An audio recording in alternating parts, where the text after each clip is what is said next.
ईश्वरं ब्रह्म संबुद्धं शुद्धं सिद्धं मतं गुरुं ज्योतिरूपं महादेवं लोकालोकप्रकाशकं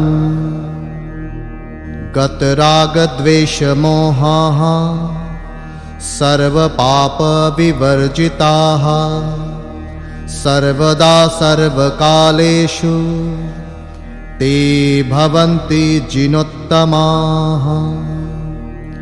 पवित्रं परमं ध्येयं परमानन्ददायकं भुक्ति मुक्तिप्रदं नित्यं पठते मङ्गलप्रदम्।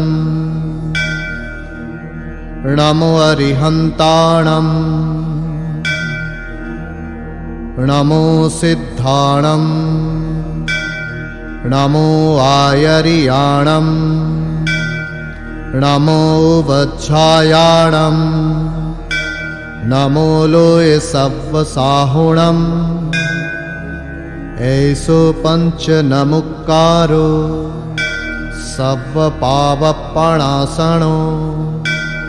मंगलाणं च सव्यसिं पढमं हवै मंगलम् पढमं हवै मंगलम् पढमं हवै मंगलम्।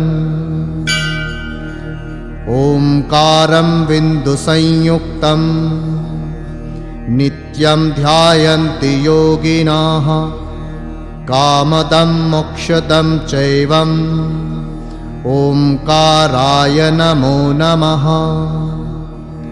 अज्ञानतिमिरन्धानां ज्ञानाञ्जनशलाकया नेत्रोन्मीलितं येन तस्मै श्रीगुरवे नमः। तस्मै श्रीगुरवे नमः। तस्मै श्रीगुरवे नमः।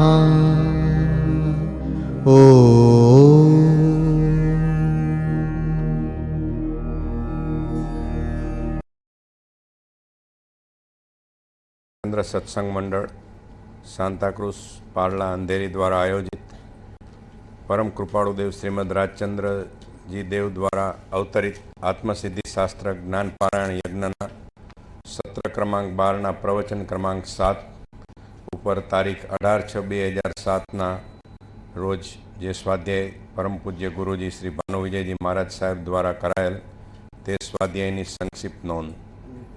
આ સ્વાધ્યાય ગાથા ક્રમાંક 100 ઉપર થયેલ।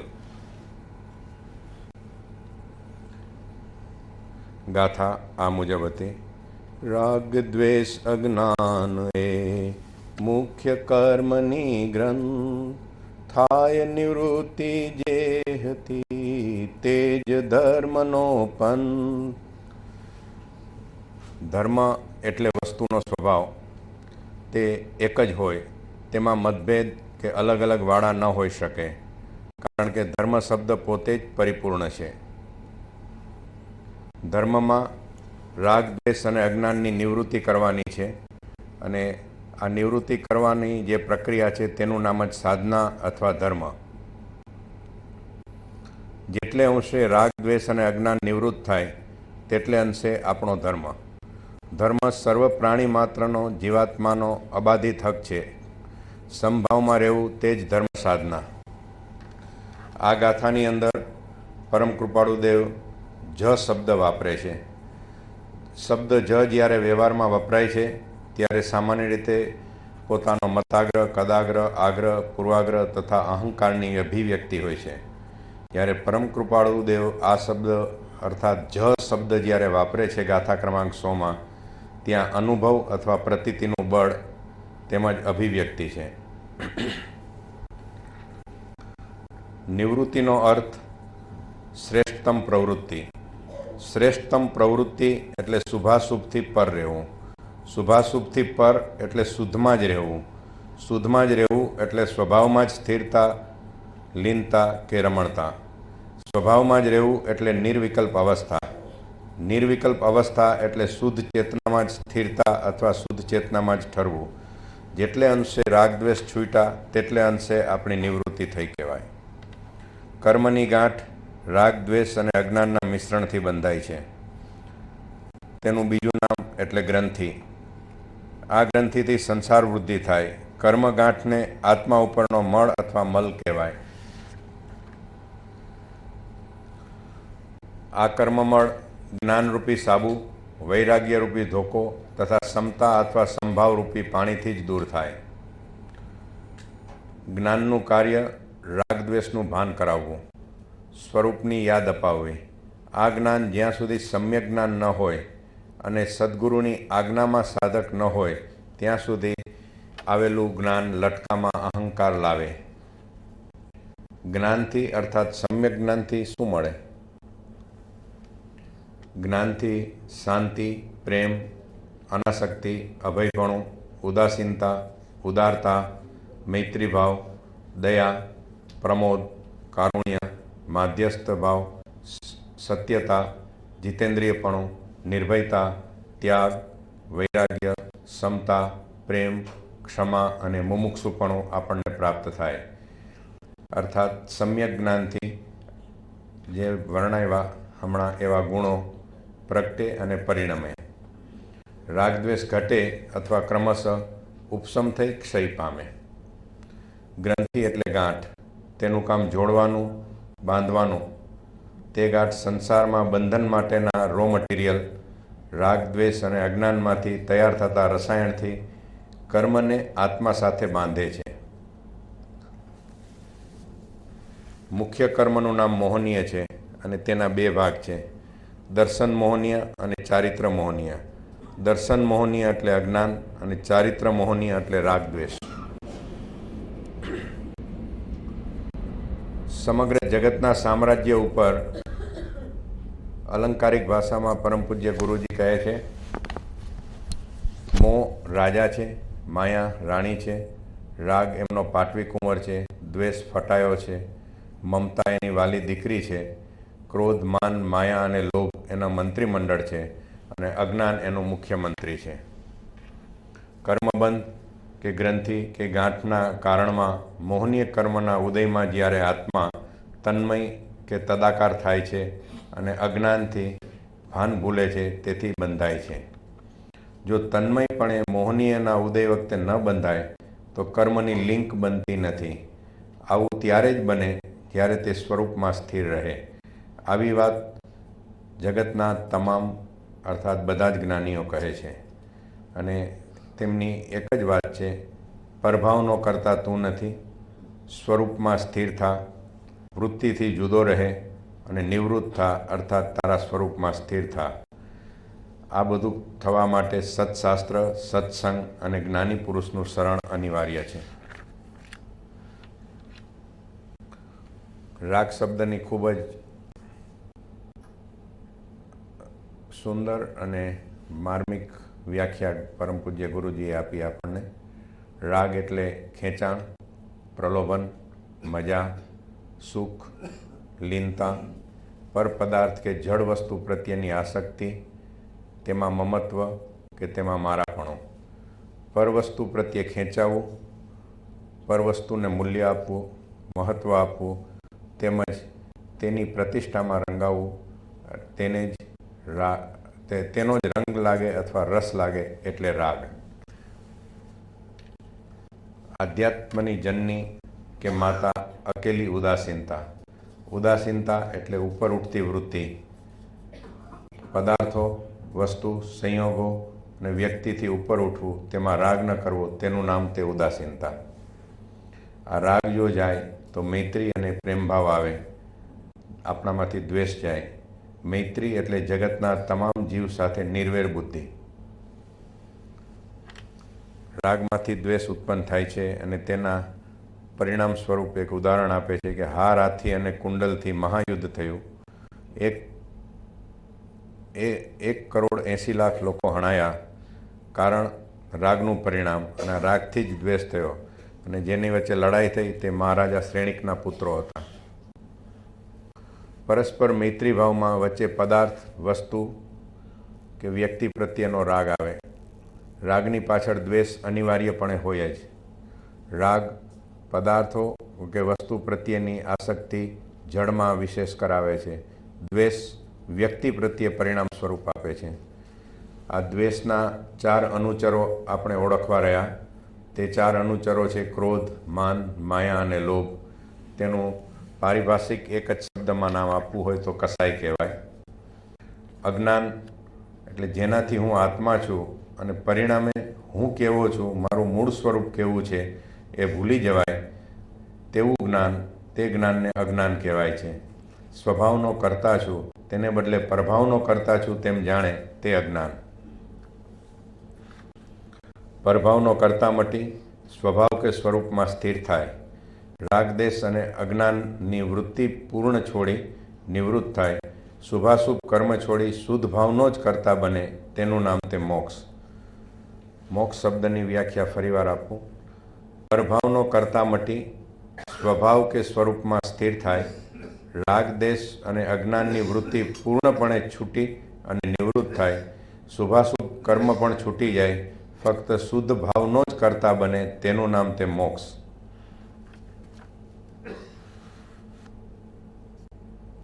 પરમાત્મા પૂર્ણપણે વિતરાગ છે અને ખુદ સ્વયં છે, અર્થાત રાગદ્વેષથી પૂર્ણપણે નિવૃત્ત છે. એટલે જ એમને આપણે વિતરાગ કહીએ છીએ. ધર્મ આપણને આ રાગદ્વેષને જીતવાનું કહે છે. સત્શાસ્ત્ર આ રાગદ્વેષ કેવી રીતે જીતી શકાય તેની પ્રક્રિયા બતાવે છે અને સદ્ગુરુ તે પ્રક્રિયાને પ્રચંડ પુરુષાર્થમાં બદલાવા માટે આપણા માટે સાક્ષાત પરિબળ છે. જેટલે અંશે આપણને રાગ તેટલે અંશે સંસાર. સંસાર એટલે રાગ, દ્વેષ અને અજ્ઞાનનું બળ વધે અને જે પરિણામ આવે તેને સંસાર કહેવાય છે. અધ્યાત્મ એટલે જેટલે અંશે રાગ, દ્વેષ અને અજ્ઞાન ઘટે અને જે પરિણામ આવે તેને અધ્યાત્મ કહે છે. આપણા માટે સૌથી મોટું કોઈ પણ બળ હોય તો તે આત્મબળ છે. ગૌતમ સ્વામી પ્રસન્ન છે કારણ કે તેમણે રાગ, દ્વેષ અને સ્નેહનો તીવ્ર પાસ જીતેલ છે. અજ્ઞાન દૂર થયેલ છે, સ્વરૂપમાં સ્થિર થયેલ છે, ઠરેલ છે, સહજાનંદી છે. સમ્યક જ્ઞાનની ધારદાર તલવારથી તેમણે રાગ, દ્વેષ અને અજ્ઞાનની ગાંઠ છેદેલ છે.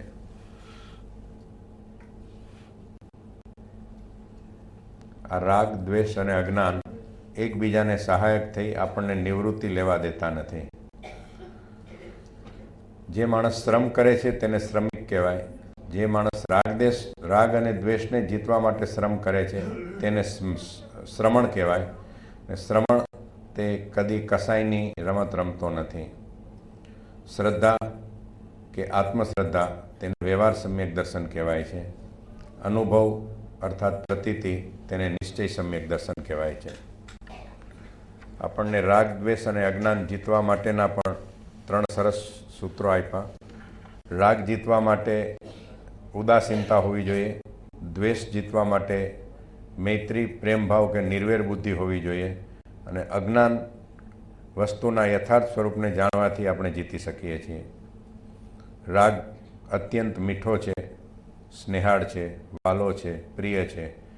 અને આ રાગનો જે રાગ આવે છે તે જ અનંતાનુબંધીનું મૂળ છે. દ્વેષ વસ્તુ, પદાર્થો અને સંયોગો તરફ આપણને રાગ કરાવે.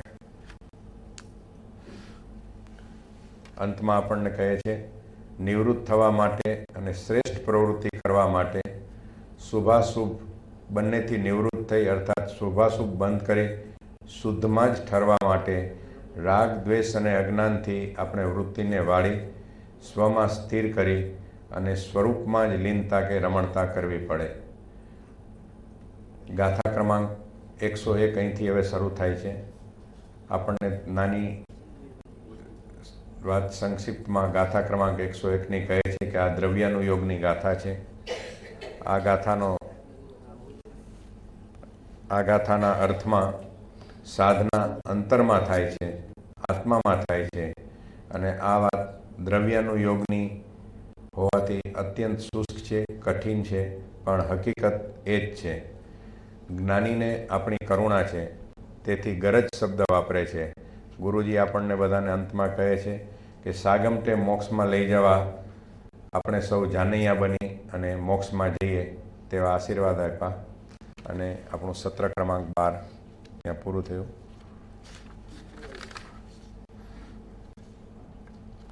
શ્રીમદ રાજચંદ્ર સત્સંગ મંડળ સાંતાક્રુઝ વિલેપાર્લા અંધેરી દ્વારા આયોજિત પરમ કૃપાળુ દેવ શ્રીમદ રાજચંદ્રજી દ્વારા અવતરિત આત્મસિદ્ધિ શાસ્ત્ર જ્ઞાન પારાયણ યજ્ઞના સત્ર ક્રમાંક 13 પ્રવચન ક્રમાંક 1ની શરૂઆત. પરમ ગંભીર શાસ્ત્ર આત્મસિદ્ધિ શાસ્ત્ર પ્રગટ થયું પરમ કૃપાળુ દેવ દ્વારા. એને 101મી ગાથાનો પ્રારંભ આજથી કરીએ છીએ. આ એક ટર્નિંગ પોઈન્ટ છે આત્મસિદ્ધિમાં. થોડી થોડી ગાથાઓ પછી મહત્વના ટર્નિંગ પોઈન્ટ આવે છે.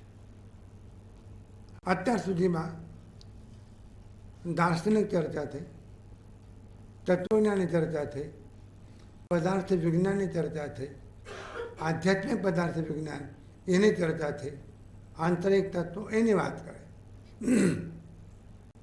જેમ કે આત્મા છે, આત્મા નિત્ય છે, આત્મા કર્મનો કર્તા છે, આત્મા કર્મનો ભોગતા છે, મોક્ષ છે. આ પારમાર્થિક દાર્શનિક ચર્ચા છે. 101 ગાથાથી જે ચર્ચાનો પ્રારંભ થાય છે એ સમગ્ર જૈન દર્શનની સાધના છે.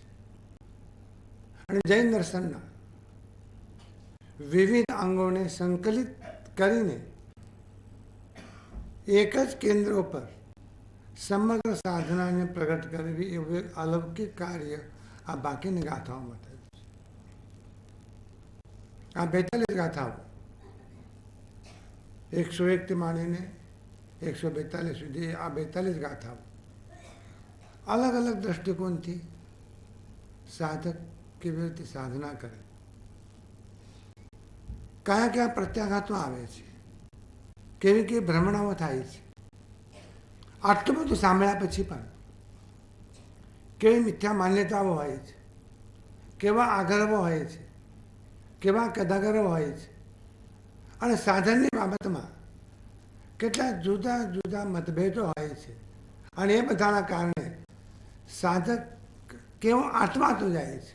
એટલે વૈરાગ્ય પ્રાપ્ત થયો, એટલે સંસાર છોડ્યો, પદાર્થોને અનિત્ય જાણ્યા, સંસારનો ત્યાગ કરીને મુનિજીવનનો સ્વીકાર પણ કર્યો. આ બધું જ કરવા છતાં હજુ આગ્રહ એમાંથી ગયો નથી, મત અને માન્યતા એનામાંથી ગઈ નથી. એ અટકાવે છે, એ અવરોધ કરે છે, એ પ્રતિબંધ છે. અને એના કારણે સાધક અટક્યો છે. મોક્ષ મેળવવો સહેલો નથી, મોક્ષ મેળવવો કઠિન પણ નથી. મોક્ષ મેળવવો સહેલો છે, પણ માન્યતાઓ છોડવી ઘણી કઠિન છે. અને એના જ કારણે માણસ પોતે જુદી જુદી માન્યતાઓના કારણે, જુદા જુદા અભિપ્રાયોના કારણે એ સાધક ન રહેતા પોતે અટવાય છે. બહુ ધ્યાનથી, બહુ ધીરજથી હવેની 42 ગાથાઓ અત્યંત તન્મયતાપૂર્વક જેટલી સમજાય, જેટલા ઊંડાણમાં જવાય, જેટલા અતલ ઊંડાણમાં જવાય, જેટલી ડૂબકી મારી શકાય, જેટલું તન્મય થવાય, જેટલું તદ્રુપ થવાય, જેટલા ગહનતામાં જવાય, જેટલી એકાગ્રતામાં જવાય, એવો માનસિક અથાગ પુરુષાર્થ કરજો. અને આખી ગાથાનો એક એક શબ્દ સમજવાના માટે જેટલી તમારી બુદ્ધિ, આમ તમે ઘણા બુદ્ધિશાળી છો, કે મોટા ઉદ્યોગપતિઓ છો, મોટા કુટુંબ કબીલાના પરિવારના સંચાલક છો, અને કરોડો રૂપિયાની હેરફેર કરનારા છો. એટલે બુદ્ધિ ઓછી નથી, પણ એ બુદ્ધિ સમગ્રપણે બુદ્ધિ આ એક જ કામ માટે વાપરવી છે. કારણ કે આચાર્યું એમ કહેવું છે કે બુદ્ધિ ફલમ તત્વ વિચારણ છે. બુદ્ધિનું ફળ છે તત્વ વિચારણા, તત્વ નિર્ણય, તત્વ નિશ્ચય, તત્વ પ્રાપ્તિ. એ બુદ્ધિનું ફળ છે. બુદ્ધિ આટાપાટાના ખેલ રમવા માટે નથી, કોઈની શીશામાં ઉતારવાના માટે નથી, કોઈને છેતરવા માટે નથી, અથવા આપણે સારા ના આવીએ છતાંય કેવા સારા છીએ પ્રદર્શન કરવાના માટે નથી.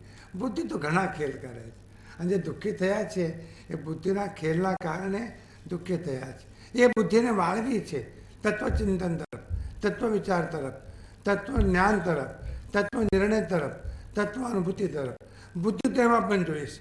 અને એ પણ યાદ રાખજો કે વ્યવહારમાં કદાચ ઓછી બુદ્ધિ હશે તો ચાલશે, પણ પરમાર્થમાં ઓછી બુદ્ધિ હોય તો નહીં ચાલે. તમારી માન્યતા જુદી છે. વ્યવહારમાં હાઈને આઈક્યુ લેવલ જોઈએ અને પરમાર્થમાં ઉપલો માળો ખાલી હોય તો પણ ચાલે.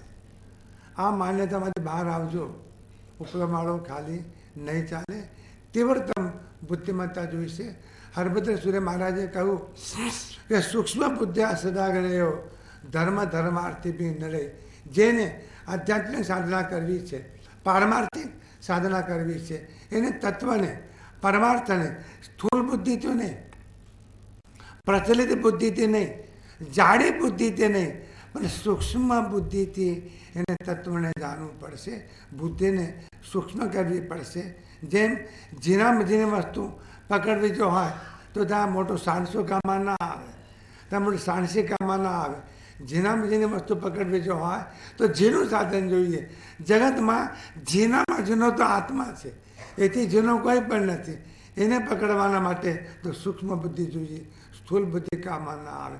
એવા સૂક્ષ્મ બુદ્ધિ દ્વારા તે પરમાર્થને જાણો, પરમાર્થને સમજો, પરમાર્થને વિચારો અને પરમાર્થનો નિર્ણય કરો. આત્મા સત ચૈતન્યમય સર્વાભાસ રહિત, જેથી કેવળ પામીએ મોક્ષ પંથે રીત. ફેર ત્યાં ગાથાનો ઉચ્ચાર કરીએ અને ઉચ્ચાર વખતે જ ખ્યાલ રાખીએ કે કયા કયા શબ્દો ક્યાંથી છૂટા પાડવા.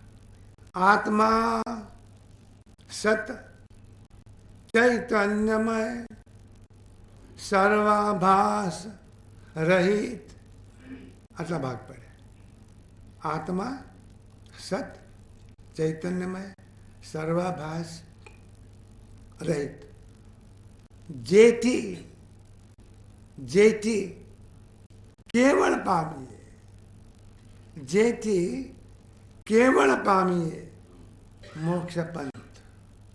એ રીત, મોક્ષ પંથ એ રીત, જેથી કેવળ પામીએ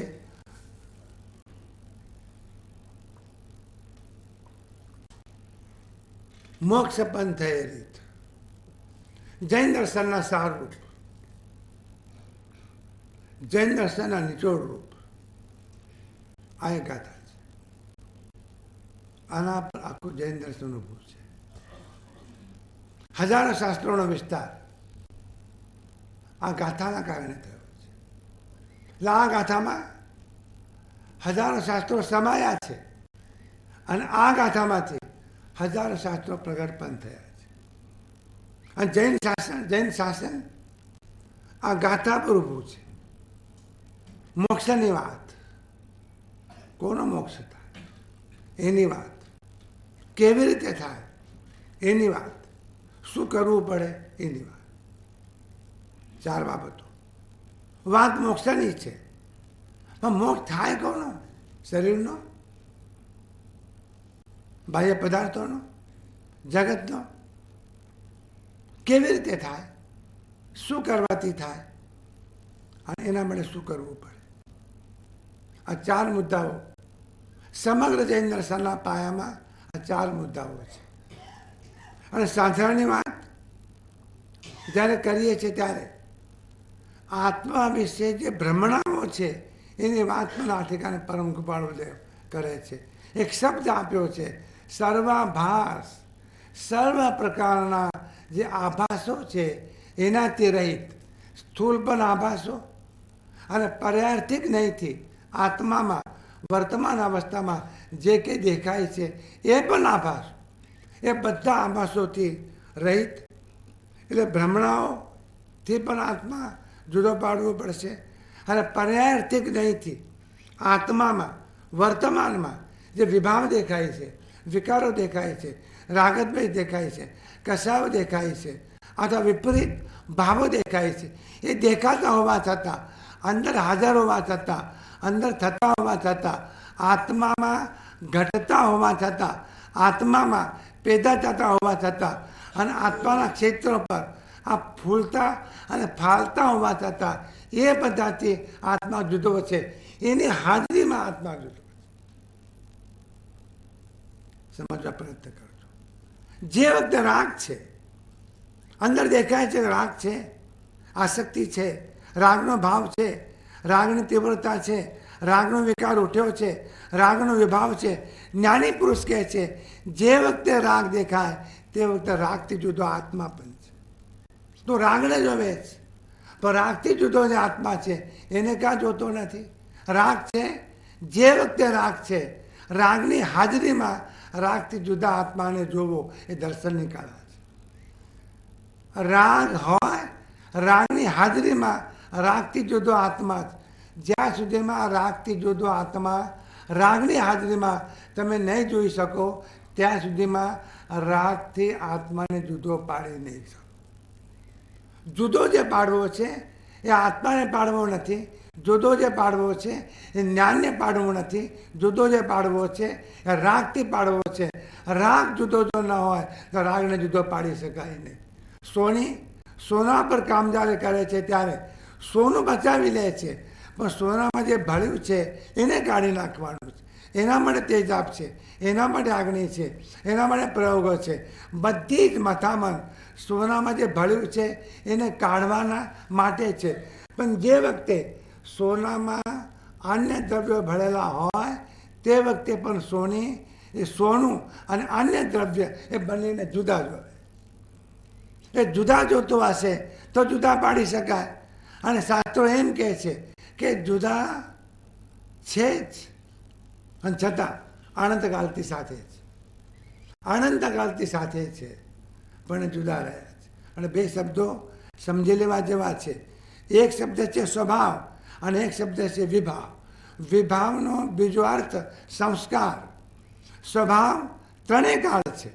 સ્વભાવ બહારથી આવે નહીં, સ્વભાવ બદલાવી શકાય નહીં, સ્વભાવ ટાળી શકાય નહીં, સ્વભાવને કાઢી શકાય નહીં, સ્વભાવને દૂર કરી શકાય નહીં, સ્વભાવને નાશ કરી શકાય નહીં. કારણ કે સ્વભાવ અનાદિ છે અને સ્વભાવ અનંતકાળ છે. જ્યાં આદિ પણ નથી, જેનો અંત પણ નથી. ક્યારે ગોળ ગળ્યો નહોતો? ગોળ ક્યારે ગળ્યો નહોતો? અને ગોળ ક્યારે ગળ્યો નહીં હોય? કહો. એમ તો નહીં કહો ને કે 100 વર્ષ પહેલાં ગોળ ગળ્યો નહોતો, સાહેબ કડવો હતો. અને આજે 2007માં ગોળ ગળ્યો છે અને 2025માં ફેર ગોળ કડવો થઈ જશે. ત્રણેય કાળ ગોળ સરખો છે, ગોળ ગળ્યો છે. એનો સ્વભાવ વગર વસ્તુ રહી શકતી નથી અને પોતાના સ્વભાવને ખોવાની કોઈ વ્યવસ્થા નથી. પોતાના સ્વભાવને ખોવાની કોઈ વ્યવસ્થા નથી. સ્વભાવ ટાળવાની કોઈ વ્યવસ્થા નથી. સ્વભાવ રહિત થવાની કોઈ વ્યવસ્થા નથી. કોઈ ઘટના એવી ઘટતી નથી કે સ્વભાવ રહિત થઈ શકાય. ખબર નથી તમારા ખ્યાલમાં આવે છે કે નથી આવતું? પ્રયત્ન કરો. સ્વભાવ રહિત થઈ શકાય નહીં. જ્ઞાન સ્વભાવ છે. જ્ઞાન રહિત નહીં થઈ શકાય. જ્ઞાન રહિત નહીં થઈ શકાય. નિરોધમાં હો તો પણ જ્ઞાન રહિત નહીં થઈ શકાય. 13મા ગુણ સ્થાને કહો તો પણ જ્ઞાન રહિત નહીં થઈ શકાય. 4થા ગુણ સ્થાને કહો તો પણ જ્ઞાન રહિત નહીં થઈ શકાય. સિદ્ધ અવસ્થામાં હો તો પણ જ્ઞાન રહિત નહીં થઈ શકાય. અને સિદ્ધ અવસ્થા પ્રાપ્ત કર્યા પછી આનંદ કાળ રહો તો પણ જ્ઞાન રહિત નહીં થઈ શકાય. બીકોઝ કારણ કે આપણો સ્વભાવ છે. સ્વભાવ પ્રાપ્ત કરાતો નથી. એમાં અનુગ્રહ કામમાં ના આવે, એમાં કૃપા કામમાં ના આવે. સ્વભાવ તો છે, સ્વભાવ હોય જ. સ્વભાવ વગર વસ્તુ ન હોય, સ્વભાવ વગર દ્રવ્ય ન હોય. એનું કોન્સ્ટિટ્યુશન છે, એનું બંધારણ છે.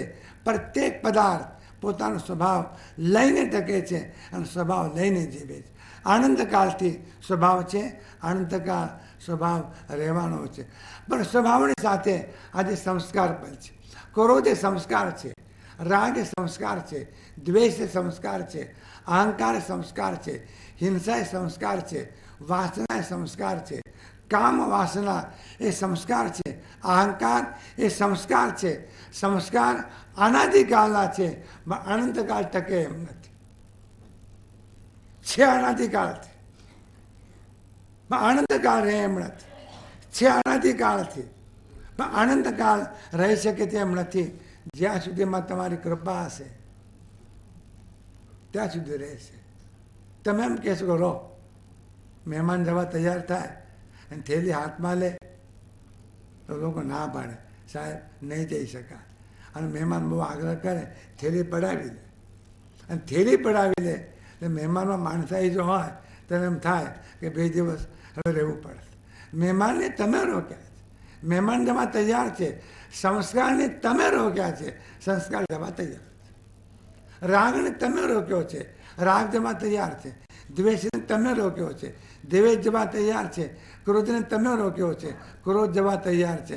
પણ પાયાની ભૂલ ક્રોધ અને આત્મા બંને જુદા છે એનું ભાન હોય તો ને. સંસ્કાર અને સ્વભાવ બંને જુદા છે.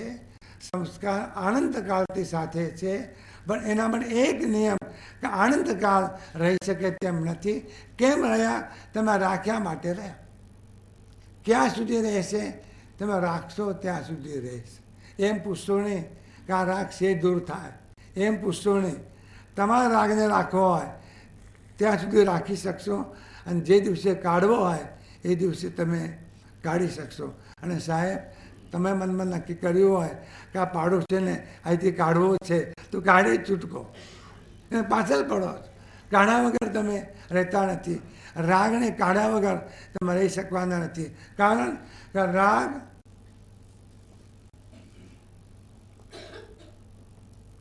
સ્વભાવ નથી. રાગ જે વખતે છે આત્મામાં, જે વખતે રાગની વિકારી પર્યાય છે આત્મામાં, પરમ કૃપાળુદેવ એમ કહે છે કે આભાસ છે, એ તમને દેખાય છે, પણ એનાથી ચૈતન્ય મૂર્તિ આત્મા તે વખતે પણ જુદો છે. માટે જુદો પાડી શકાય. જુદો ન હોત તો જુદો પાડી શકાય નહીં. એન્જિન સાથે ડબ્બો જોડાયો છે અને સેન્ટિંગ થયું છે, મજબૂત સેન્ટિંગ થયું છે. પણ બીજા સ્ટેશને ગયા પછી એમાં ડબ્બો જુદો પાડવો હોય તો પાડી શકાય. સેન્ટિંગ હોવા છતાં જે વખતે સેન્ટિંગ છે તે વખતે પણ બંને ડબ્બા જુદા છે. રાગ અને આત્મા બંને એક ક્ષેત્રમાં દેખાતા હોવા છતાં બંને જુદા છે. તો રાગ દેખાય છે, ના નહીં. વેદાંત રાગની ના પાડે છે. સાંખ્ય દર્શન રાગની ના પાડે છે. જૈન દર્શન રાગની હા પાડે છે. પણ રાગ હોય તે વખતે ચૈતન્ય તત્વ આત્માથી રાગથી ભિન્ન છે એવો સ્વીકાર પણ કરે છે. અને જુદો છે, રાગ જુદો છે, માટે રાગને કાઢી શકાય. શું કહેવાય રહ્યું છે? આ શું વાત થઈ રહી છે? શું કરીએ? આ કસાયો શાંત બનતા નથી. અલા શું કરીએ? તું ટકાવી રાખે છે અને શું કરીએ?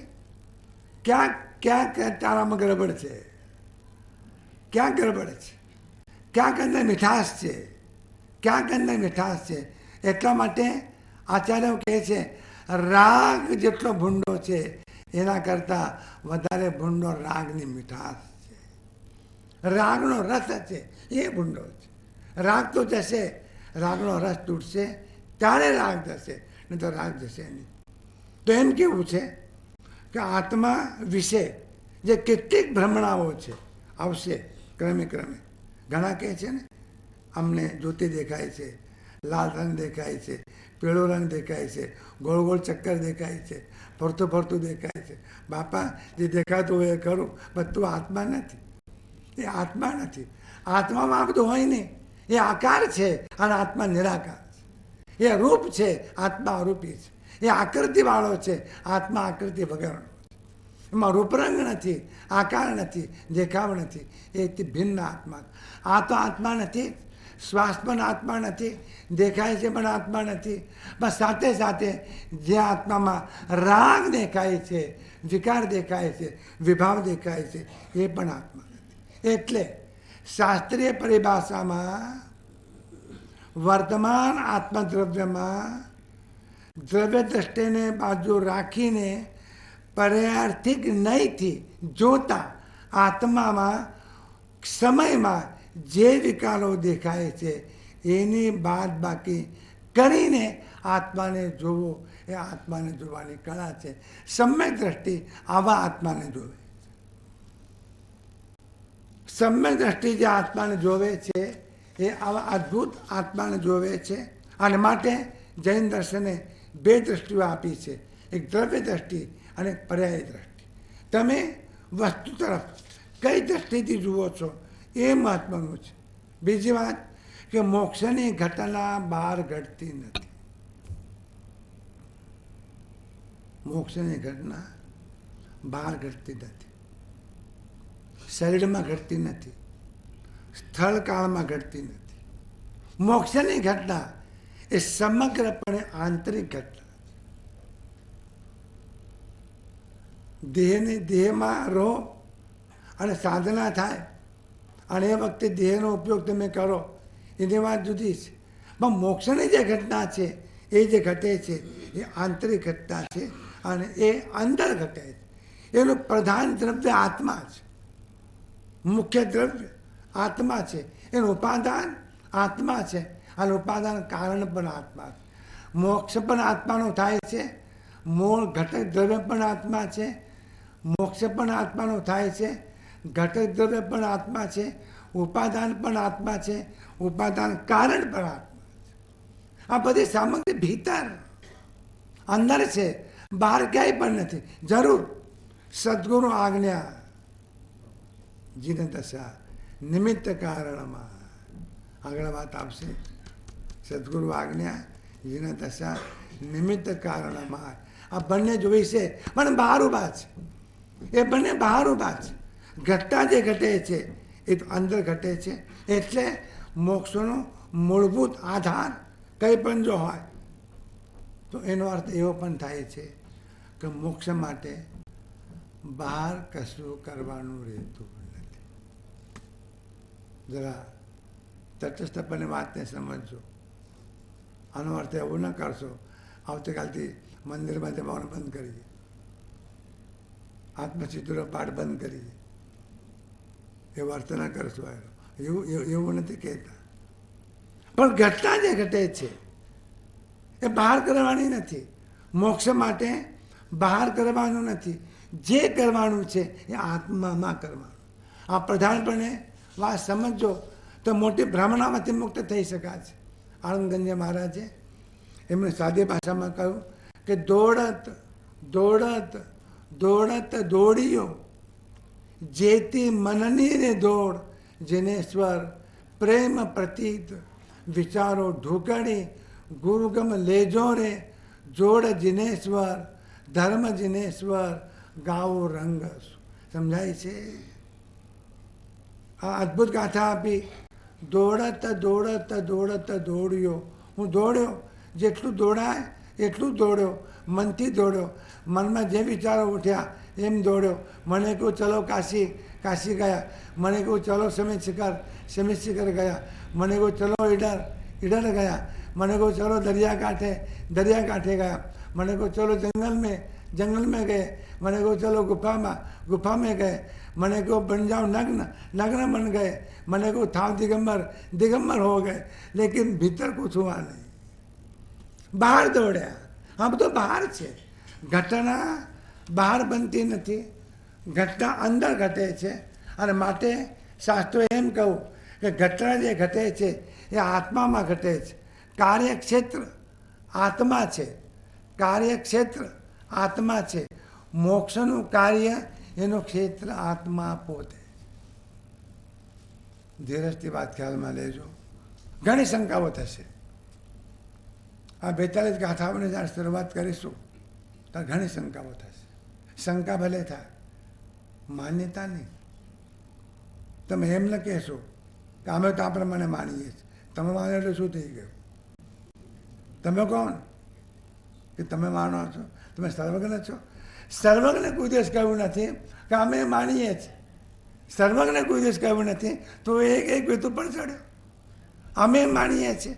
અમારી સાથે વાત કરે ને ત્યાં પાછું એમ જ વાત કરે. આ ગુરુજી અમે માનીએ છીએ, તમારું શું કહેવું છે? બાપા હાથ જોડ્યા તને, કંઈ કહેવું નથી. તો એ માને છે ને અમને પૂછે છે કે અમે માનીએ છીએ. માન્યતાની વાત જ નથી. ક્યાં હે?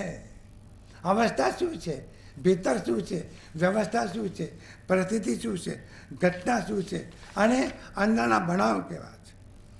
તે અર્થમાં મોક્ષ માટે બહાર કશું કરવાનું નથી. અંદર નહીં થાય તો બહાર કરેલું સફળ નહીં થાય.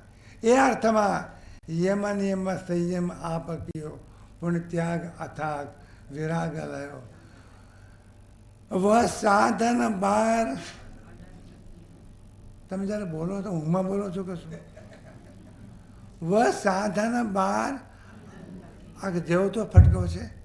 આ ક્રિકેટને મોટા મોટી બેટિંગ થઈ ગઈ, જબરો ફટકો. અરે તું શેનો ગર્વ કરે? અમે મુનિ થયા, શેનો ગર્વ કરે? અમે 11 પાઠી થયા, શેનો ગર્વ કરે? અમે માસક સમન કર્યું, શેનો ગર્વ કરે? 3 કાળ દેવવંદન કરીએ છીએ, શેનો ગર્વ કરે? 142 ખમાસ મને આપીએ છીએ. આપવાના છો તમે, શેનો ગર્વ કરે તું? અમે આ ત્યાગ કર્યો, ગર્વ શેનો કરે? આ તો એક વખત નથી કર્યું, આનંદવાર કર્યું. બહાર ઘટના ઘટી, અંદર ના ઘટી. મોક્ષની ઘટના આત્મામાં ઘટવી જોઈએ, બહારમાં નહીં. પણ બહાર અને અંદર કનેક્શન છે, કનેક્શન છે. સમગ્ર ચારિત્ર્યની સાધના, સમિતિની સાધના, ગુપ્તની સાધના, વર્તનની સાધના તમને બહાર દેખાશે. સમિતિની સાધના બહાર દેખાશે, ગુપ્તની સાધના બહાર દેખાશે, વર્તનની સાધના બહાર દેખાશે, ભક્તિની સાધના બહાર દેખાશે, સ્વાધ્યાયની સાધના બહાર દેખાશે, તપ જપની સાધના બહાર દેખાશે. પણ ખરી સાધના આત્મામાં થવી જોઈએ. સ્વિચ ઓન ત્યાંથી કરશો તો આ બધું ચાલુ, અને સ્વિચ તો કોઈ ખૂણામાં છે.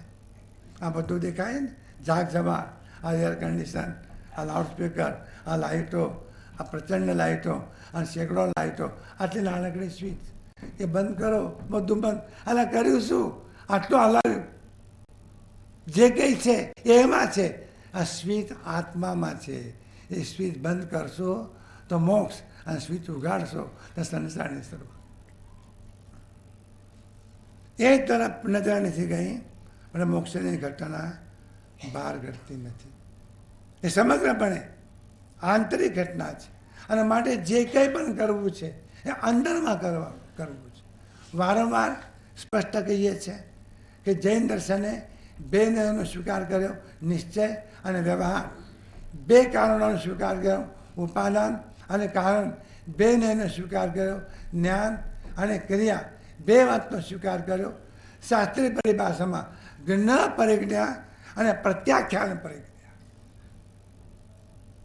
સુયગાળક સૂત્રમાં હમણાં નોંધ વાંચવામાં આવી. ઈડરના પ્રવચનો ચાલતા હતા. ઈડરમાં પરમ કૃપાળુ દેવે સિદ્ધશિલા પરથી આપેલી ધર્મદેશન, એના પ્રવચનો ઘાટકોપરમાં ચાલતા હતા. ત્યારે નોંધ વાંચવામાં આવી. એ તમારે વાંચવામાં આવી કે ના આવી ખબર નથી, અને એ કેટલી સાચી અને કેટલી ખોટી આ ચર્ચામાં પડવા જેવું નથી.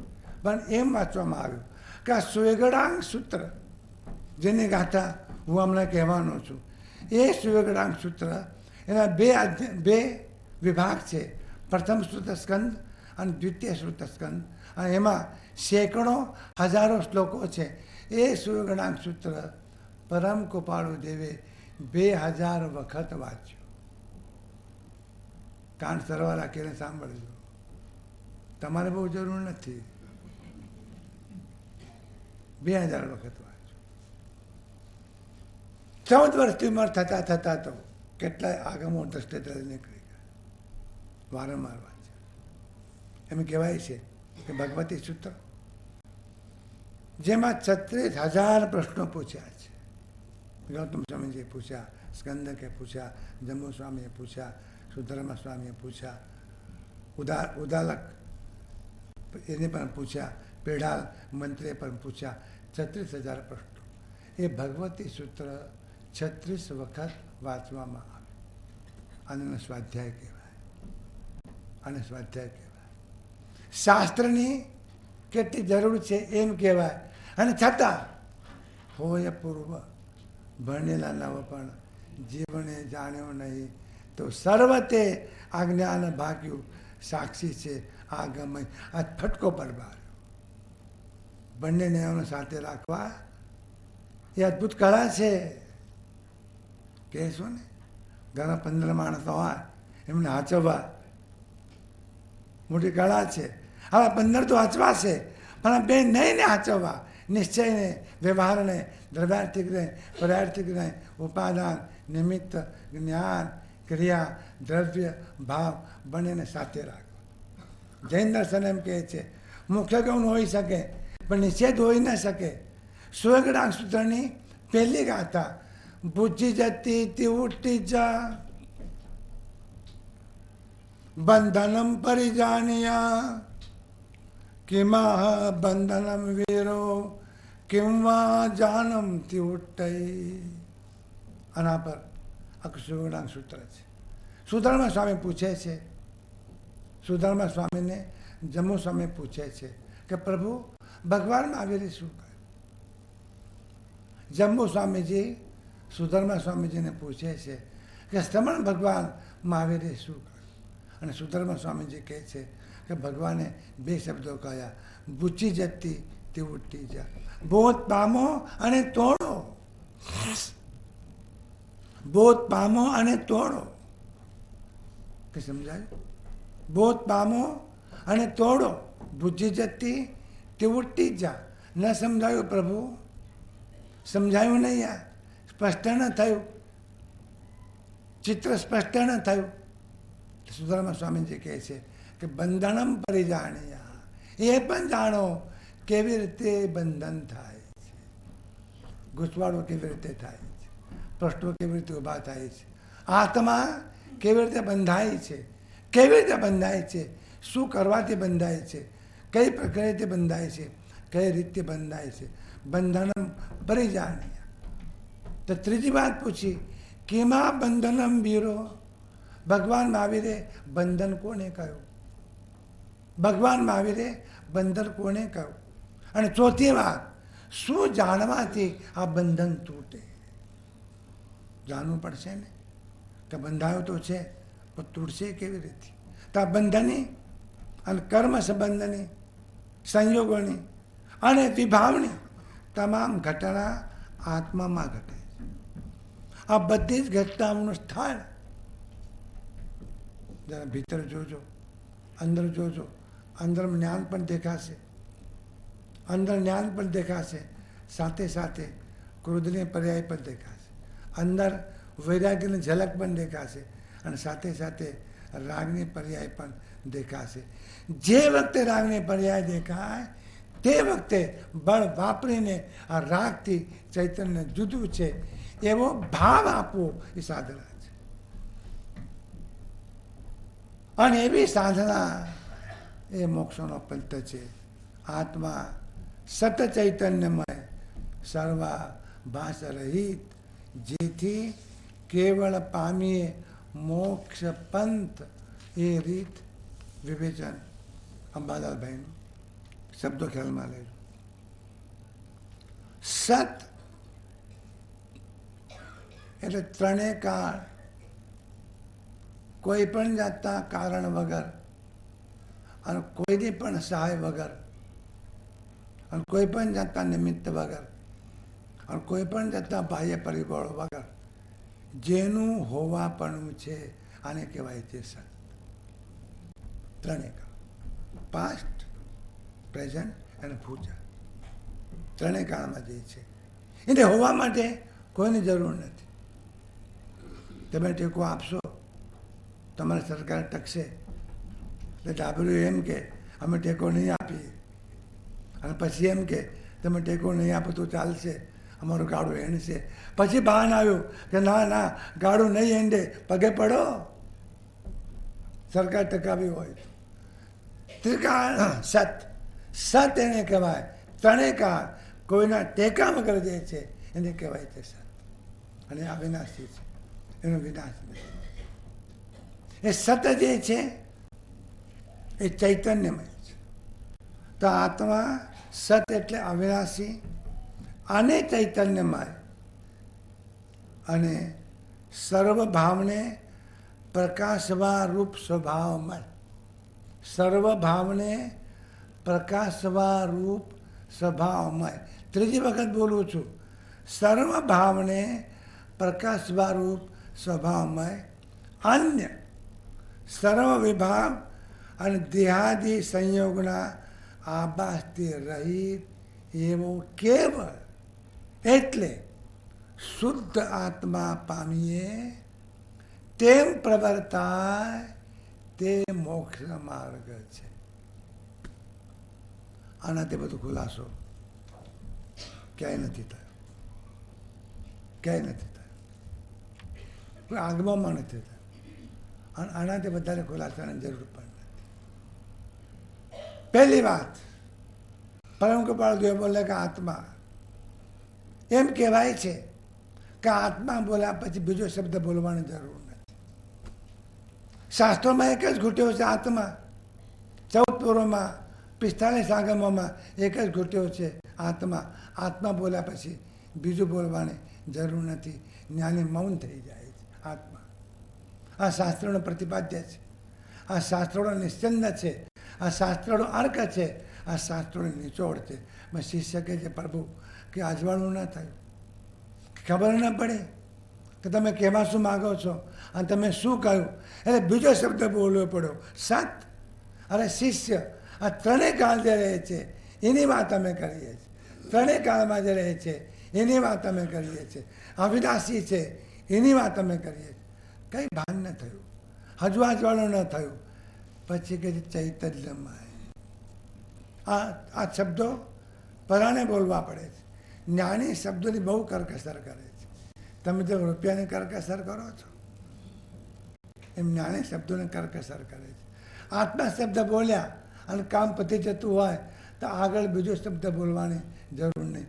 આ મોડા સમય જોતા જાય જ્ઞાની, આત્મા શબ્દ બોલ્યા પણ હલચલ ન થઈ, મોઢા પર કે ઝલક ના આવી, કે પ્રસન્નતા ના આવી, કે હર્ષ ન થયો, કે થયું નહીં, કે ચાર્મિંગ ન થયું, કે અંદર પ્રતિક્રિયા ન થઈ, અંદરમાં કંઈ થયું નહીં. એટલે કહે છે કે શિષ્ય એ આત્મા સતત છે. સતત છે એટલે અવિનાશી છે. એનો વિનાશ થતો નથી, એનો નાશ થઈ શકતો નથી. કંઈ સમજાયું નહીં તો કે ચૈતન્યમય. અને ચૈતન્યમય એટલે જગતના જેટલા પદાર્થો, જગતના જેટલા ભાવો એ બધાને જાણનાર અને પોતાને જણાવનાર એવો આત્મા છે. આત્મા કે બે કામ કરે છે. પોતાને પણ જાણે છે, પોતાને પણ જાણે છે, અને સાથે સમગ્ર વિશ્વના પદાર્થોને પણ એ જણાવે છે. તમારા જ્ઞાનમાં જેટલું આવતું હોય એટલું તમારું જ્ઞાન જાણે, પણ કદ નાનું છે. આપણા જ્ઞાનનું કદ નાનું છે. મતિ જ્ઞાન નાનું કદ, શ્રુતક જ્ઞાન નાનું કદ, અવધિ જ્ઞાન નાનું કદ, મન પર એવું જ્ઞાન નાનું કદ. આ 4 જ્ઞાનનો ધન્યો વાંચતા કદ નાનું, અફાટ અને વિરાટ કેવલ જ્ઞાન. કેવલ જ્ઞાન એવું છે કે જગતના બધા પદાર્થોને જણાવે છે. જગતના બધા પદાર્થો એના અસ્તિત્વની જાહેરાત કરનાર, એના અસ્તિત્વને કહેનાર આપણું જ્ઞાન છે. આપણું જ્ઞાન જો ન હોય તો અસ્તિત્વની ખબર ન પડે. મજાકમાં, બહુ મજાકમાં સ્વામી રામતીર્થ એમ કહેતા હતા, બહુ મજાકમાં, આ મારા કહેવાથી સૂર્ય ઉગે છે. પાગલ મેળ, તારા કહેવાથી સૂર્ય ઉગે છે, आगे मारा के बात होगी. राम तीर्थ कहता था, मैं ऐसा कहना चाहता हूँ कि सूर्य तो आकाश में आया, सूर्य नारायण तो गगन में आए, लेकिन मैं आँख खोलूँ तो है ऐसा कहे कहूँगा, आँख नहीं खोलूँ तो उसकी हाँ कहना ना कहना मेरे हाथ में. મારું જ્ઞાન જગતના પદાર્થોને પણ જણાવે છે અને પોતાને પણ જણાવે. આ તમારામાં થાય છે કંઈ ખબર પડે છે? આ 24 કલાક તમારામાં થાય છે. તમે તમને પણ જાણો છો અને જગતના પદાર્થોને પણ જાણો છો. જગતના પદાર્થોને જાણવા એને કહેવાય છે જ્ઞેય અને પોતાને જાણવું એને કહેવાય છે જ્ઞાતા. આ જગતના બે છે, જ્ઞાતા અને જ્ઞેય, અને બંને વચ્ચેની કડી એ જ્ઞાન. આ જ્ઞાન જ્ઞેય તરફ પણ ઢળે છે અને જ્ઞાન જ્ઞાતા તરફ પણ ઢળે છે. જ્ઞાન તો જ્ઞાતાને પણ જણાવે છે અને જ્ઞાન જ્ઞેયને પણ જણાવે છે. તમને કોઈ પૂછે કોણ છે, તમે બેઠા હો ને એકલા અને નીચેથી કોઈ પૂછે, મુકેશભાઈ પૂછે કોણ છે, તમે એમ કહો કોઈ નથી. તો બે વાત કરી, તું છે એમ નક્કી થયું, ના કિનારો છે એ નક્કી થયું, અને બીજો કોઈ નથી એ પણ નક્કી થયું. આ નક્કી કોણે કર્યું? જ્ઞાને કર્યું. જ્ઞાન જાણનારને પણ જાણે છે અને જ્ઞાન જે જણાવવા લાયક છે એને પણ જાણે છે, પણ એનાથી જ્ઞાન અને જ્ઞાતા બંને જુદા છે. તો સર્વ ભાવને પ્રકાશવારૂપ સ્વભાવ જેનો છે તેવો આ મલભાઈની આત્મસિદ્ધિ ઉપરની ટીકા છે. અને અન્ય સર્વ વિભાવ અને દેહાદિના સંયોગના આભાસથી રહિત. બહુ મજાનો શબ્દ છે આભાસ. તમે પણ ઘણી વખત એમ કહેતા હો છો પણ આભાસ થયો પણ કે ક્લિયર ન થયો, આભાસ થયો પણ ક્લિયર ન થયું, સ્પષ્ટ ન થયું. આભાસનો અર્થ એ થાય કે દેખાય ખરું પણ હોય નહીં, દેખાય ખરું પણ હોય નહીં. આંખમાં કંઈ તકલીફ થાય ને તો ચંદ્ર બે દેખાય, બે ચંદ્ર છે નહીં ત્યારે આંખમાં ગડબડ છે. ચંદ્ર તો એક જ છે, ચંદ્ર તો એક જ છે. જતાં જતાં જતાં જતાં ભોગાવામાં ભાલની ધરતી ઉપર, કાઠિયાવાડ પાસે ભાલની ધરતી ઉપર મોટી નદી વહેતી દેખાય અને જથ્થાબંધ નર્મદા વહી રહી છે એવું દેખાય, અને એમ થાય કે ચાલો આ પાણીની બેગ ત્યાં ભરી લઈએ અને દોડતા દોડતા ત્યાં જઈએ. દેખાય કરું પાણી હોય નહીં, दिखता है लेकिन है ही नहीं, उसका नाम आभास. દેખાય છે ખરું પણ હોય નહીં, આનું નામ છે આભાસ. અને માટે એમ કહું, કોઈ એમ કહેતું હોય કે આત્માના દર્શન થયા આભાસ, કોઈ એમ કહેતું હોય કે શ્વાસ એ આત્મા છે તો આભાસ, કોઈ એમ કહે છે કે પ્રકાશ દેખાયો આભાસ, કોઈ એમ કહે છે કે શરીરમાં જીવ છે કે નહીં હલાવી જુઓ આભાસ. આત્મા ચૈતન્યમય છે અને એના પરથી આત્માના લક્ષણ કલ્પે, એ લક્ષણોથી આત્મા જુદો છે. એક વાત, પણ બહુ મહત્વની વાત કે અન્ય જેટલા વિભાવો છે એ વિભાવો અંદર દેખાય છે ખરા. શબ્દ સમજી લેજો, દેખાય છે ખરા એટલે છે, રાગ છે. જૈન દર્શન અને વેદાંત દર્શન આ બંને વચ્ચેની ભેદક રેખા, સાંખ્ય દર્શન અને જૈન દર્શન એના વચ્ચેની ભેદક રેખા. વેદાંત એમ કહે છે કે જગત છે નહીં પણ દેખાય છે. જૈન દર્શન એમ કહે છે કે જગત છે પણ અનિત્ય છે. વેદાંત એમ કહે છે કે જગત છે નથી પણ દેખાય છે, નથી પર બહાર છે. જૈન દર્શન એમ કહે છે કે જગત છે પણ અનિત્ય છે, દેખાય છે અને નથી એક વાત, છે પણ અનિત્ય છે આ બીજી વાત. તો આત્મામાં રાગ દ્વેષાદી વિભાવો છે, નથી એમ નહીં. જો ન હોત તો આ ક્ષણે મોક્ષ હોત, પણ છે અને એને દૂર કરવાના છે. માટે સાધના રાગ દ્વેષાદી ભાવો જો ન હોત તો ચોપાળ ઉડીને સૂઈ ગયા હો તો ચાલત, એનું નામ મોક્ષ. પછી એમ કે ઓળીને સૂઈ જાઓ, ખાઈ પીને સૂતા, એનું નામ મોક્ષ નહીં. રાગ દ્વેષાદી ભાવો છે, વિભાવ ભાવો છે, આત્મામાં દેખાય છે, પણ દેખાતા હોવા છતાં એનાથી આત્મા જુદો છે. એમ જે જોવું એને કહેવાય આત્માનું રિયલ દર્શન. ખબર નથી પડતી કે તમારા મગજમાં કંઈ બેસે છે કે નહીં આ વાત. અને એટલા એની સાથે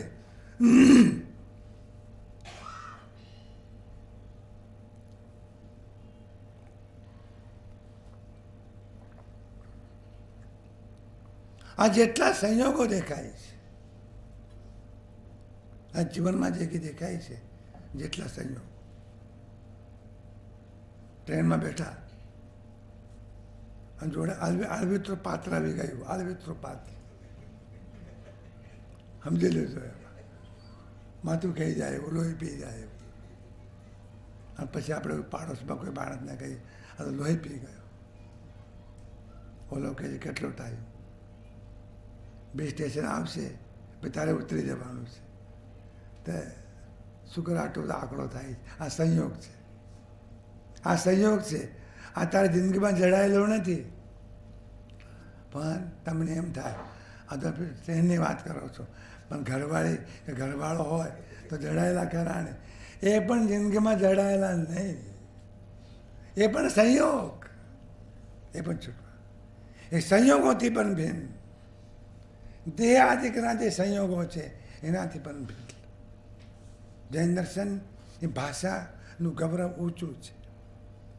કોઈ કોઈનું નથી, મૂકીને જવાનું છે, તારા બાપનું નથી, તારા બાપ સાથે લાવ્યો નથી, એ પણ મૂકીને ગયો, તું પણ મૂકીને જવાનું.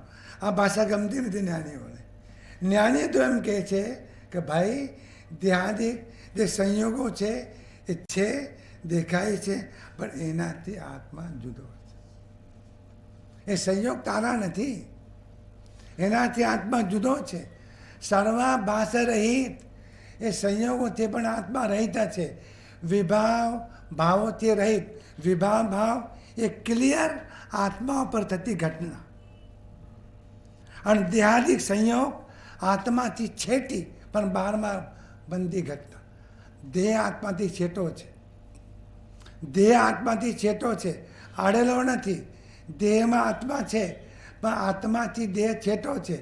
ઘર આત્માથી ઘણું છેટું, કુટુંબ આત્માથી ઘણું છેટું, જગતના પદાર્થો આત્માથી ઘણા છેટા, પણ એ સંયોગ છે.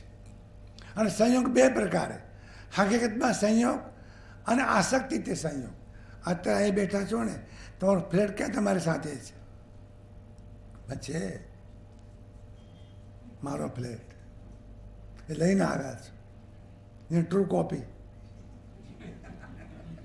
મારો ફ્લેટ અંદર લઈને આવ્યા છે તો એની જગ્યા પર, જુગના દરિયે કે દરિયાના કિનારે છે એની જગ્યા પર. સંયોગ તો છે, બસ સંયોગ નિકટમાં પણ છે અને દૂરનો પણ છે. રાગાદી ભાવો સિદ્ધ આત્મામાં થાય અને દેહાદિક સંયોગો આત્માથી છેતા. પરમ કૃપાળદેવને કહેવું છે કે રાગાદી ભાવો જે આત્મામાં દેખાય છે એનાથી પણ આત્મા રહિત છે, અને દેહાદિ જે સંયોગો તને દેખાય છે એનાથી પણ આત્મા રહિત છે અને જુદો છે. તમને ફરક કેમ પેતી નથી? આ પરમ કૃપાળદેવ એમ કહે છે કે દેહાદિક સંયોગોથી આત્મા જુદો છે. તમને બેઠા બેઠા ફરક પેસતી નથી? પેસવી જોઈએ. આ જુદો છે એમ કહે છે, અને તમે ભેગો છે એ માનીને મજા માણી રહ્યા છો. જ્ઞાની કહે છે ભાઈ આ તો સંયોગ છે, બહુ કહેવાની જરૂર નથી, આ સંયોગ છે. લાંબા ગાળાનો, કોઈને 50 વર્ષતો, કોઈને 60 વર્ષતો, કોઈને 70 વર્ષતો. કોઈ કળી થઈને કરમાઈ જાય, કોઈ ફૂલ થઈને ખરી જાય, અને કોઈ ફળ પાકીને ખરી પડે. પણ કળીએ જવાની, ફૂલે જવાનું, અને ફળ પણ પાકવાનું. અને એક દિવસ વાવાઝોડું આવશે તો મોટું તોતિંગ ઝાડ પણ જમીન દોષ થઈ જવાનું છે ખરું, પણ જમીન દોષ થઈ જવાનું. આ બધા આભાસ છે, દેખાય છે. તો આત્મા સત ચૈતન્યમય, એટલે આત્મા હોવારૂપ દ્રવ્ય છે. કેમ ઓળખવો? તો કે એનામાં ચૈતન્ય છે. ચૈતન્ય એટલે 2 ક્રિયાઓ, જોવું અને જાણવું. એ બે ક્રિયાને ચૈતન્ય કહેવાય છે. એવું ચૈતન્ય સ્વરૂપ આત્મા છે. પણ આત્માને નહીં જાણનારા આત્મા માટે જુદી જુદી કલ્પનાઓ કરે છે. આ બધી કલ્પનાઓથી આત્મા ભિન્ન છે.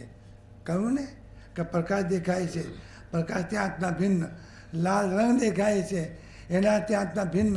પીળો રંગ દેખાય છે, એનાથી આત્મા ભિન્ન. કોઈ કોઈને કાળો રંગ પણ દેખાય છે, કાળો, એથી પણ આત્મા ભિન્ન. આ બધા રંગથી રૂપથી આત્મા ભિન્ન, શ્વાસથી આત્મા ભિન્ન, પ્રાણથી આત્મા ભિન્ન, શરીરથી આત્મા ભિન્ન, હલનચલનથી આત્મા ભિન્ન, પણ સાથે સાથે અંદરમાં રાગાદી વિભાવ ભાવો વર્તમાન ક્ષણમાં આત્મામાં દેખાય છે અને છે એ ખરા છે, સાચા છે, પણ એનાથી પણ આત્મા ભિન્ન. અને દેહાદિક જે સંયોગો છે એનાથી પણ આત્મા ભિન્ન એવા સર્વ આભાસથી રહિત એવો માત્ર શુદ્ધ આત્મા જેથી પ્રાપ્ત થાય એ શિષ્ય આ મોક્ષનો પંથ છે. રોકડી વાત છે, અદ્ભુત વાત છે. આ મોક્ષનો પંથ જેથી, જેનાથી, જેથી કેવળ પામીએ. આ ઠેકાણે કેવળ એટલે કેવળ જ્ઞાન નહીં, કેવળ એટલે ફક્ત, કેવળ એટલે ઓનલી. હા, ગુજરાતી તમને ઓછું સમજાશે. ઓનલી, કેવળ એટલે ઓનલી, કંઈ જ નહીં બીજું, માત્ર આત્મા, માત્ર આત્મા. એ માત્ર આત્માને શબ્દ લગાડવો હોય એટલે શબ્દ લગાડો શુદ્ધ આત્મા. અને શુદ્ધ આત્મા ને શાસ્ત્રીય પરિભાષામાં જો બોલવું હોય તો નો કર્મ રહિત, દ્રવ્ય કર્મ રહિત, ભાવ કર્મ રહિત એવો જે હોય એ શુદ્ધ આત્મા. કંઈક થોડીક આ જીવનમાં માથામણ કરી લો. જતા પહેલાં છેલ્લો વરઘોડો નીકળે એના પહેલાં આ વહેલું કરવા જેવું હતું. ઉંમરે બીત ગઈ. જે વખતે થનથનાટ હતો ને, આમ તો 8 કે 9 વર્ષની ઉંમરે જ આ વર્ગ ચાલવા જોઈએ. 8 કે 9 વર્ષની ઉંમરે ચૂક્યા તો 16 થી 20 વચ્ચે, પણ એમાં ચૂક્યા તો 20 થી 25 વચ્ચે, એમાં ચૂક્યા તો 25 થી 35 વચ્ચે, 35 પછી ઉતરતો કાળ. પણ તમે મોટા ભાગે જ આવો છો એ ભંગાર ખટારા થયા પછી.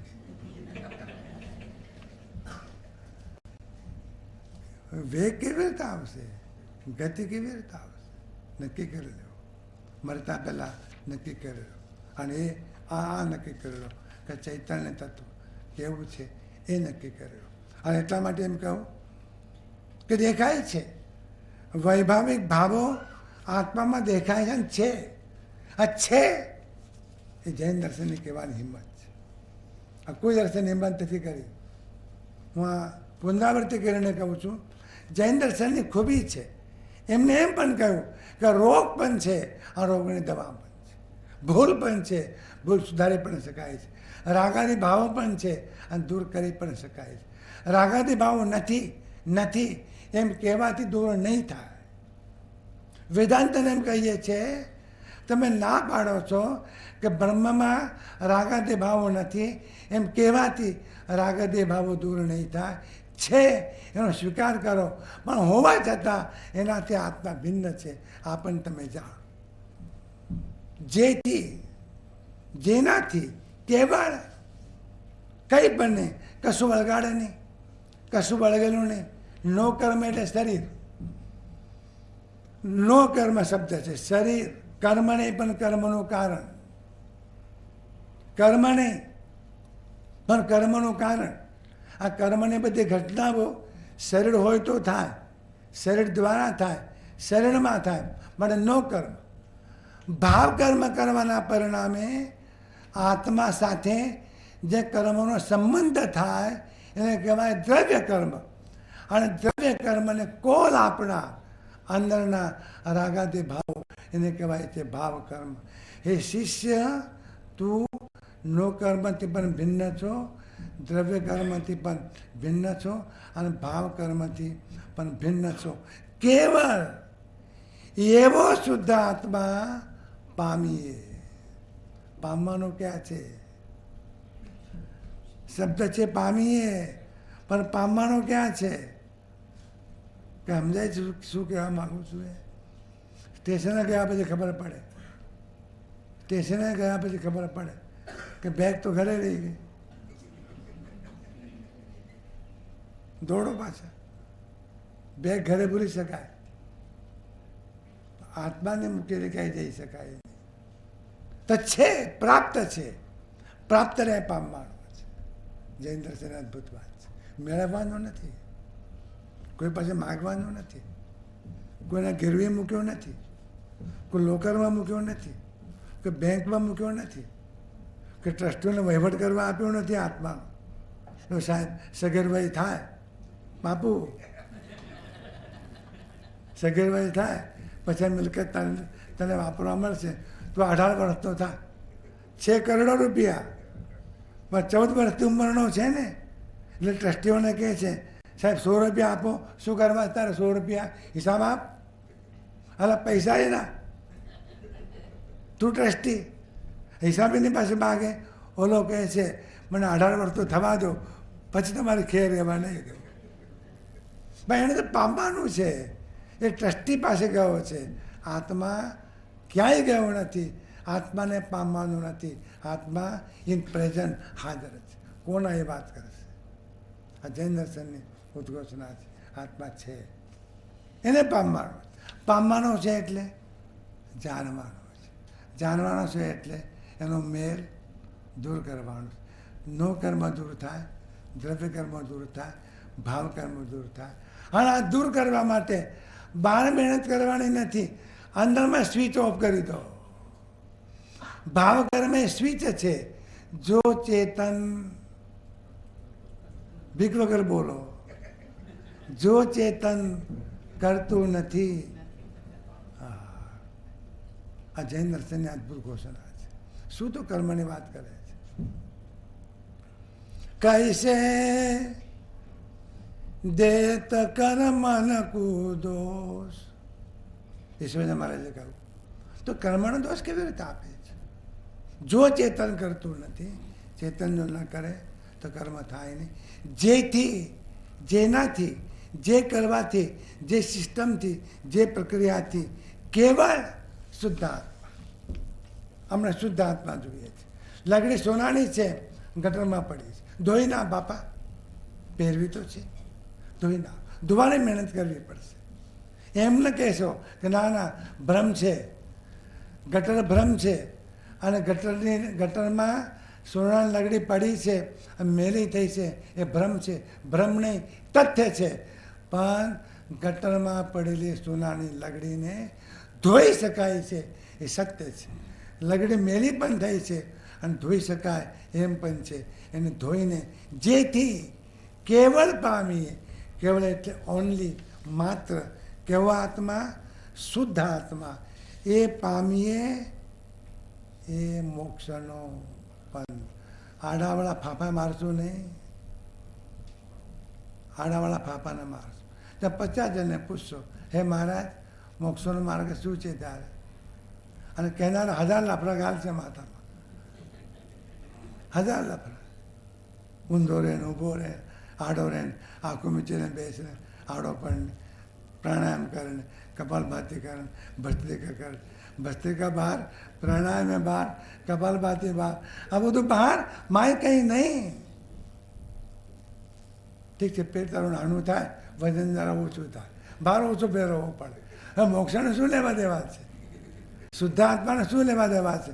તારું વજન 5 મણનું હોય તોય ભલે, અને 10 કિલો હોય તોય ભલે. આત્માને શું લેવા દેવા છે? લેવા દેવા તને બહાર છે. આ સંયોગો છે, અને સંયોગોથી આત્મા ભિન્ન છે. જેથી કેવળ પામે, જેનાથી કેવળ ઓનલી શુદ્ધ આત્મા પ્રાપ્ત થાય. એ મોક્ષનો પંથ. મોક્ષના પંથ અનેક નથી. એટલા માટે સિદ્ધાનંદજીએ કહ્યું કે જાકું જાકું પૂછીએ, સૌ આપણે આપણે ગાવે, और સાચા માર્ગ કોઈ ન બતાવે. સિદ્ધાનંદજી મહારાજ 150 વર્ષ પહેલાં થયા, અને આનંદગંજી મહારાજ 400 વર્ષ પહેલાં થયા. એમને પણ કહ્યું કે મત મત ભેદે, એટલે જો જઈ પૂછીએ, જુદા જુદાઓને જો પૂછીએ છે તો સૌ સ્થાપે અહમ એવ. આ શબ્દ બહુ મજાનો છે. અહમ એવ, કોઈ નહીં, અમારા દ્વારા. ઉપર પણ દરવાજા જુદા જુદા છે મોક્ષમાં જવા માટે. અલા મોક્ષણ તો બારણા જ નથી, દરવાજાની વાત તો ક્યાં કરે છે? સળંગ છે, સળંગ. આત્મા શુદ્ધતા. અને માટે છેલ્લી વાત, આત્મા શુદ્ધ છે. આ છેલ્લી વાત ધ્યાન રાખીને સાંભળજો. આત્મા શુદ્ધ છે, એ કારણ પરમાત્મા છે, એ શુદ્ધ છે. આત્મા શુદ્ધ છે, એ પરમ પારણામી ભાવની અપેક્ષાએ આત્મા શુદ્ધ છે. પણ વર્તમાનમાં નજર નાખતા કર્મોનો સંબંધ દેખાય છે, માટે અશુદ્ધ છે. તું તારામાં જો ઠરીશ તો કર્મોનો સંબંધ છૂટી જશે, તો તું શુદ્ધ જ છો. એવો શુદ્ધ આત્મા જેનાથી પામીએ એવો જે પંથ, એ મોક્ષોનો પંથ છે, એ રીત છે. અત્યારે આટલા સૂત્રો, થોડાક સૂત્રો આના સંદર્ભમાં જે બાકી છે એ સૂત્રોનો વિચાર સાંજના થશે. અને પછી ગહન વિષયનો આવતીકાલથી પ્રારંભ થશે. કર્મ અનંત પ્રકાર. આ એક મહત્ત્વની ગાથા છે, આ અત્યંત મહત્ત્વની ગાથા. આ જૈન દર્શનની બીજી જે ફિલોસોફી, કર્મતંત્રની ફિલોસોફી, કર્મનો વિભાગ. જૈન દર્શનમાં જેમ દ્રવ્યાણ યોગ છે, એમ જૈન દર્શનમાં કર્ણાણ યોગ પણ છે. અને કર્ણાણ યોગ એટલે કર્મ ફિલોસોફી, કર્મતંત્ર. આત્મા શુદ્ધ પણ છે અને સાથે કર્મતંત્ર પણ છે. એનું અદ્ભુત વર્ણનનો પ્રારંભ આ 102 ગાથાથી પ્રારંભ થાય છે. ધન્યવાદ. આટલા ધીરજપૂર્વક સાંભળ્યું એ માટે ધન્યવાદ. દરેક અંતઃકર્મ રહેલા પરમાત્માને પ્રેમપૂર્વક નમસ્કાર. સહજાનંદે શુદ્ધ સ્વરૂપી અવિનાશી હું આત્મ સ્વરૂપ. સહજાનંદે શુદ્ધ સ્વરૂપી અવિનાશી હું આત્મ સ્વરૂપ. શુદ્ધ બુદ્ધ હું મુક્ત નિરંજન અવિનાશી હું આત્મ સ્વરૂપ. શુદ્ધ બુદ્ધ હું મુક્ત નિરંજન અવિનાશી હું આત્મ સ્વરૂપ. સહજાનંદે શુદ્ધ સ્વરૂપી અવિનાશી હું આત્મ સ્વરૂપ.